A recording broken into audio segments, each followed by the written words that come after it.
Bonjour à tous. Alors je voudrais partager avec vous un sujet qui me tient à cœur et qui m'a marqué ces derniers temps avec un passage, celui de la lettre aux Éphésiens au chapitre 2, verset 4 au verset 10. J'ai apprécié vraiment la version de la Passion Translation, de nouveau de Brian Simmons, mais les versions de traduction française sont bonnes aussi.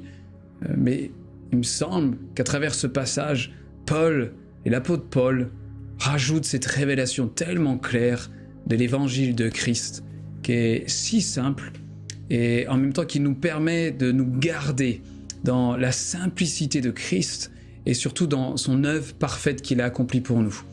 L'apôtre Paul dira que plusieurs fois, 2 fois dans ce passage du verset 4 au verset 10, que nous avons été sauvés par grâce et qu'au moyen de la foi, même ça c'est un don de Dieu et que ça exclut toute vantardise de notre part, tous nos propres efforts, notre performance, mais que du début à la fin, Dieu cherche à rendre visible à travers notre vie l'infinie richesse de sa grâce et de sa bonté. Je répète parce que parfois je pense qu'on peut vite perdre ce focus sur l'intention et le désir du Père, du Fils et du Saint-Esprit dans notre relation avec eux, c'est de rendre manifeste et visible à travers notre vie l'infinie richesse de sa grâce. Et ce passage exclut entièrement toute notre vantardise ou nos efforts que nous pouvons multiplier pour perfectionner ou pour améliorer ce que Jésus-Christ a fait une fois pour toutes pour nous de manière parfaite. Notre co-crucifixion, d'être aussi enseveli avec lui, d'être co-ressuscité avec lui et d'être co-assis avec lui dans les lieux célestes à la droite de Dieu. Mais il semble tellement important de comprendre que aussi vrai que nous n'avons pas besoin de travailler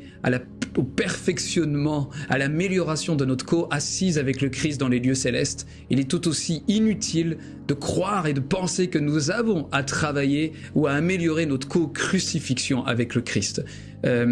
Jésus, du début à la fin, nous a permis d'être participants d'une œuvre parfaite. Le don même de sa personne, le don même de Dieu qui, dans son amour si grand, va accomplir un salut si parfait. Et je crois que c'est tellement bon de se rappeler que Dieu veut manifester, veut rendre visible à travers nos vies l'infinie richesse, non pas de nos efforts, non pas de nos performances, non pas de combien on est super fort pour s'améliorer, mais l'infinie richesse de sa grâce,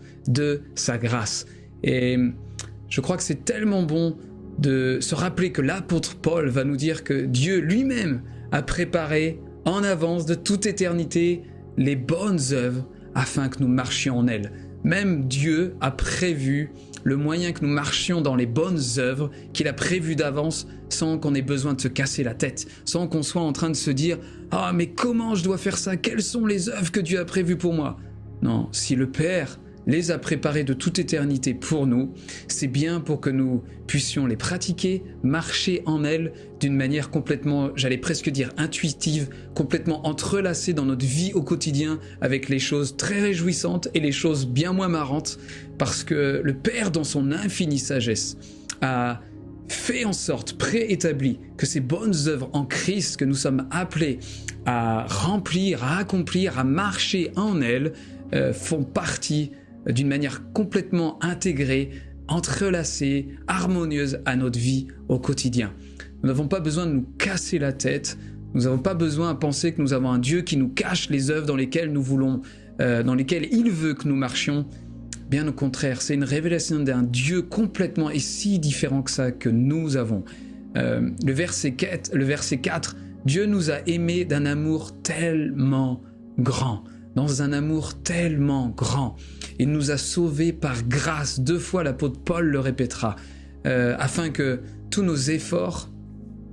ne puissent ne pas nous être imputés, mais qu'au contraire, l'évangile glorieux de Christ soit manifesté à ceux qui nous entourent et à nous-mêmes. Le chapitre 4 de la lettre des Hébreux nous commande de s'efforcer d'entrer dans son repos.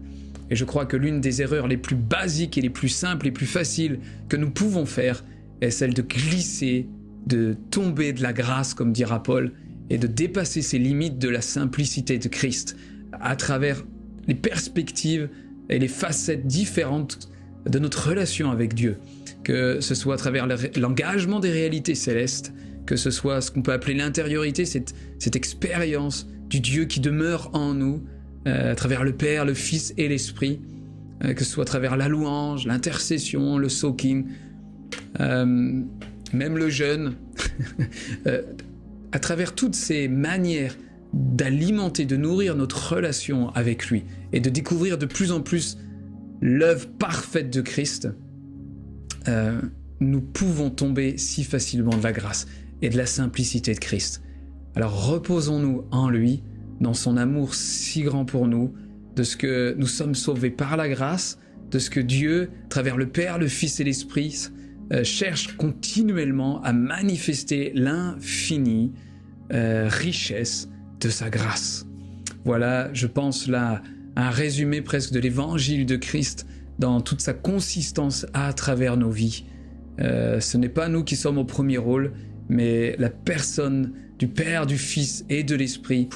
et où nous sommes appelés à bénéficier, à expérimenter ce salut si parfait, à pouvoir rester confiant,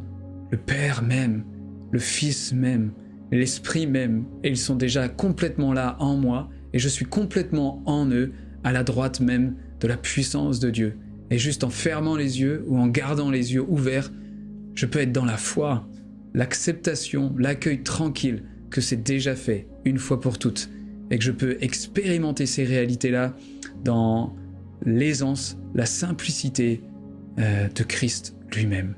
Voilà, soyez abondamment bénis, et j'espère que cette vidéo nous rappellera et nous encouragera à s'efforcer d'entrer dans son repos et à se reposer de nos propres œuvres. Soyez abondamment bénis.